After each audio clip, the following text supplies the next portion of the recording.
Hearthside Chronicles, Book 4, The Orchard That Had No Edge. Chapter 1. The Surveyor's Morning. Daniel Frost had measured a great many things in his career. Fields, boundaries, the awkward triangular gap between one farmer's fence and his neighbour's hedge, the exact point at which a right-of-way stopped being a right-of-way, and became, according to the second farmer, trespass. He owned good boots, a reliable measuring wheel, and a folder of ordnance survey maps, so often folded and refolded that the creases had worn soft and pale, like scars. He had not expected an orchard to give him any trouble at all. Orchards, in his experience, were polite pieces of land. They had rows. They had a beginning and an end, usually marked by a wall or a hedge, or, at the very least, a noticeable change in the kind of grass underfoot. A man with a measuring wheel and half a morning could generally walk the boundary of an orchard, note it down, and be back at his car in time for lunch. He had been walking Constance Ray's orchard since 8:30, and it was now approaching 11, and he had not yet found the far edge of it. "That can't be right," he said, not for the first time, to nobody in particular. He consulted the map again. According to the deed his firm had been given, the Ray orchard covered some 4 acres, a modest holding, the kind of thing you could see the whole of from the gate if the trees weren't too thick. 4 acres was nothing. 4 acres, walked at a reasonable pace, took perhaps 20 minutes to cross from end to end. He had crossed, by his own count, considerably more than 4 acres. He had crossed them several times over, in fact, or so it felt, though each time he was quite certain he had struck out in a fresh direction. The trees did not help. They were old apple trees, gnarled and low and heavy with September fruit, planted in rows that seemed, at first glance, perfectly regular. But the rows had a way of curving very slightly as you followed them, so gently that you did not notice it happening, only that after a while you were walking in a direction you had not intended, the way a path along a riverbank will slowly turn you without your ever choosing to turn. Daniel stopped and looked back the way he had come. More trees, more rows curving away into a soft, hazy middle distance that ought not to have existed on a 4-acre plot in the middle of a Yorkshire moor. He was not, he told himself firmly, lost. He was a professional. He had a compass in his bag and a map, and there was a low autumn sun that gave him at the very least a rough idea of east. He got out the compass. It told him he was walking northeast. He turned, by his own estimation, 90 degrees to the left, and consulted it again. It told him he was walking northeast. He tried this twice more, with the same result each time, and eventually put the compass back in his bag with the particular irritation of a man who has just watched a reliable tool behave like an unreliable one and does not yet wish to admit what that might mean. There was at least an old woman he could ask, assuming he could find his way back to the house he had started from. Constance Ray had met him at the gate that morning. A tall, weathered woman in her 70s with an unhurried way of speaking, and a dog, an elderly brown spaniel, who had regarded Daniel's measuring wheel with deep and personal suspicion. "You're here about the boundary," she had said. It was not a question. "That's right. There's a query from the neighbouring farm about where your land ends and theirs begins." "There often is. I shouldn't be more than a couple of hours." Constance had looked at him then with an expression he had not entirely known how to read, something between sympathy and amusement, the way you might look at a child setting off with great confidence to do something you privately doubted was possible. "Take your time," she'd said. "The orchard isn't in any hurry." He had thought at the time that this was simply a pleasant, meaningless thing for an old woman to say to a stranger. He was beginning to suspect it had been something closer to a warning. He pressed on, choosing what he was fairly sure was a straight line, counting his own paces out loud to keep himself honest. 100, 200. At 300 paces, he ought to have been well past any reasonable boundary of a 4-acre orchard and out into open moor. At 300 paces, he was standing in front of an apple tree. He was almost certain he recognized an old, split-trunked tree with a rope swing hanging from its lowest branch, the rope gone grey and soft with weather. He had passed this tree perhaps 40 minutes earlier. Daniel stood very still and allowed himself for the first time that morning to consider the possibility that something was wrong that had nothing to do with his own sense of direction. "Right," he said to the tree, since there was nobody else present to say it to. "That's not possible."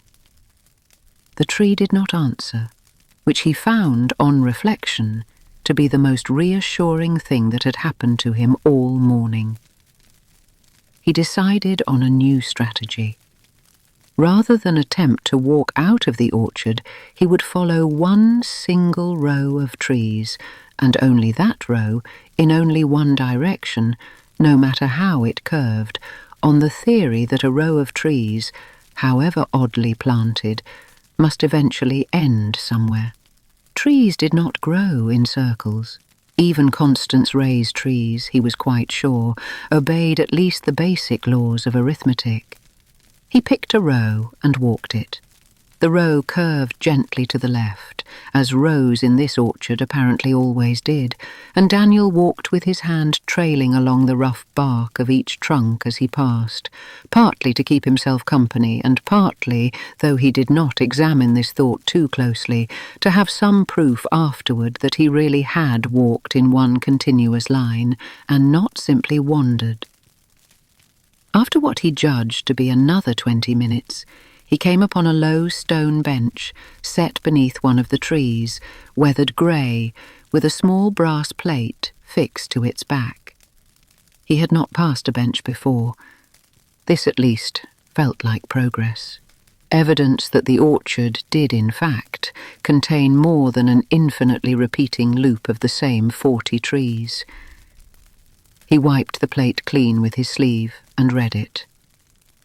For those who need to sit a while, no name, no date.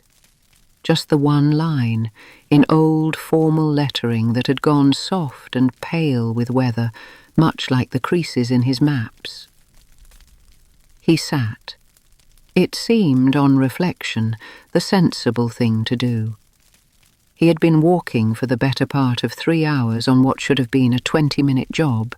His boots were heavy with fallen fruit and wet grass, and there was something about the bench, its placement beneath a particularly old and generous tree, the quality of the light coming down soft and dappled through the leaves, that made sitting feel less like giving up and more like something the orchard itself had arranged for him.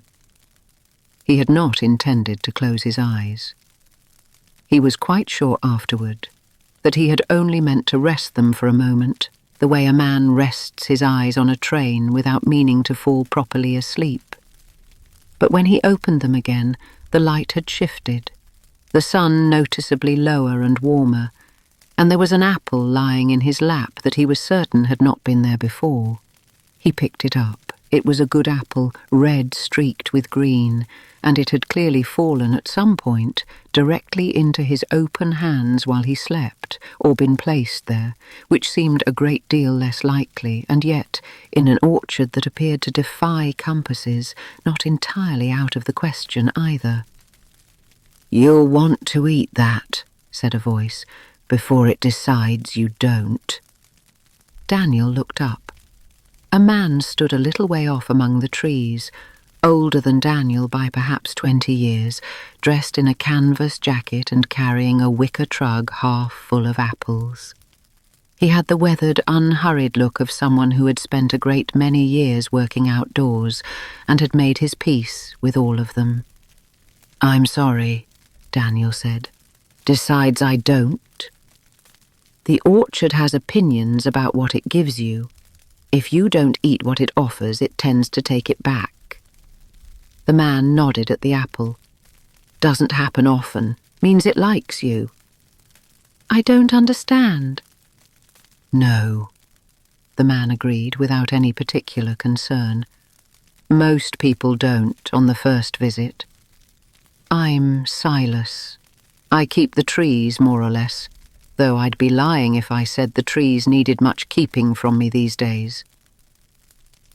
Daniel Frost. I'm a surveyor. I came to walk the boundary. Silas looked at him for a long moment, and something in his face suggested this was to him a genuinely funny thing to have said, though he was too polite to actually laugh. How's that going? Badly. I've been walking since 8:30, and I don't believe I've left 4 acres of ground. You haven't. Then where does it end? Silas set down his trug and considered the question with the unhurried care of a man who had considered it many times before and never quite settled on an answer he was satisfied with. That depends, he said, on what you mean by end. I mean, where does the orchard stop and the moor start? There must be a line somewhere, a fence, a wall, something. There's a wall. You'll have crossed it 4 or 5 times already without noticing. I think I would notice a wall. Would you? Silas picked an apple from a low branch, turned it once in his hand, and set it back exactly as it had been. You didn't notice you'd already sat under this tree once this morning, before the bench was ever a thing you'd have called for. Constance mentioned you'd come through here around 9, walking fast, muttering about acreage. Daniel opened his mouth to object and then closed it again, because he could not in fact account for every minute of the last 3 hours with any real confidence. I need to get this boundary mapped, he said instead, more to remind himself of his purpose than to convince Silas of anything. There's a dispute with the Hallidays about where their land begins. There's always a dispute with the Hallidays about where something begins. It's practically their family trade. Silas picked up his trug again. I'll walk you back if you like. Save you the rest of your afternoon. I'd be grateful. Mind you, Silas added, setting off between the rows with the easy, direct gait of a man who apparently knew exactly which way to walk, I can get you back to the house. I can't promise the orchard will agree with where the wall is once you've drawn it. It's had opinions on that too over the years. Daniel followed him, eating the apple as he went, because it seemed on the whole wiser not to test what the orchard might do if he didn't. The trees walking behind Silas seemed to arrange themselves with none of the earlier confusion, rows opening ahead of them in straight, obliging lines, and within what felt like no more than 10 minutes, they came out through a gap in an old dry stone wall Daniel was fairly certain he had walked directly past several times, without once seeing it. Constance Ray was waiting by the gate, exactly as she had been that morning, the brown spaniel asleep at her feet in a patch of sun. There you are, she said, in the tone of a woman remarking on the weather. I'm sorry, Daniel said. I seem to have lost rather a lot of time. You'll have found it's a common complaint in there.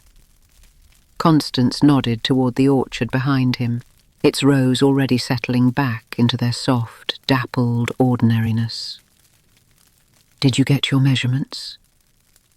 Daniel looked down at his notebook, which he was fairly sure he had not opened once since 10 o'clock that morning, and found, to his considerable surprise, that it was full of neat, careful figures in his own handwriting, distances and bearings recorded with the same precision he always brought to his work, covering, as far as he could tell from a quick reckoning, considerably more than 4 acres of orchard. I think I did, he said slowly. I don't entirely remember taking them. No, Constance agreed. That's often how it goes. She invited him in for tea, and Daniel, glancing back once more at the orchard, at the low bench somewhere among those curving rows with its patient weathered plate, decided that whatever explanation existed for the last 3 hours of his morning, it was not one he was going to find standing at the gate, and followed her inside. Next, Chapter 2. What Silas Knows.